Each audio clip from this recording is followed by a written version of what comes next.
The Mets and James McCann have had serious, extensive talks. They're kind of in the neighborhood of what could end up being around a 4-year, $40 million deal.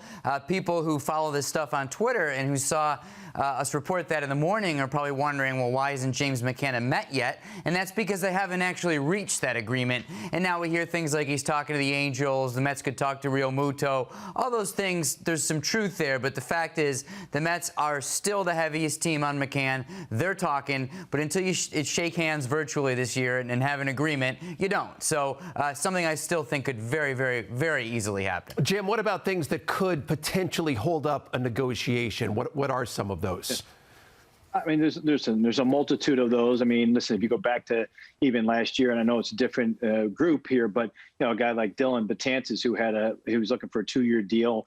Mets wanted a 1, so they tried to bridge the gap, and they had a little bit of a club vesting option and a player vesting option. So there gets to be that end, kind of what I say, the back end of the negotiation could be, as Andy mentioned, another team jumping in. I definitely heard the Angels certainly are around the plate, so to speak, when it comes to the negotiations. I don't think that they're serious. I think that's more of a try to jack the price up on the Mets, and it could be very easily that from the Mets side of things.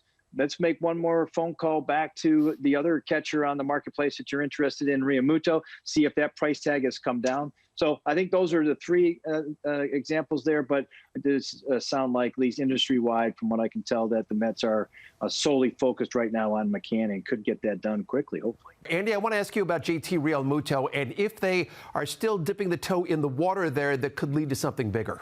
Maybe like the very edge of the toe. Yes. As far as the Mets and Realmuto go, it's just never. This was a pursuit that Brodie Van Wagenen obviously mounted in a trade a couple of years ago. That's when Realmuto was a 27, soon-to-be 28-year-old catcher, really just heading into his prime. Now you got a guy who's about to turn 30, who could be looking for as much as $150 million or more. So it's just a whole different context around that, and it's just not something that's so far gathered any kind of momentum. If James McCann does end up in a Mets uniform, Jim, what sort of player would the Mets be getting?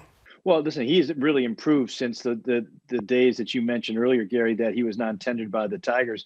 When he went to the White Sox in 2019, he was an all-star. He's really improved on the defensive side, the framing side. But if you look at it, wins above replacement over the last 2 years in terms of all the catchers in the game, he's ranked fifth on that. Of course, Realmuto's at the top, Grandal, Vasquez, Contreras, and then there's James McCann. And for a guy who hasn't played more than 118 games, he scores well on those metrics.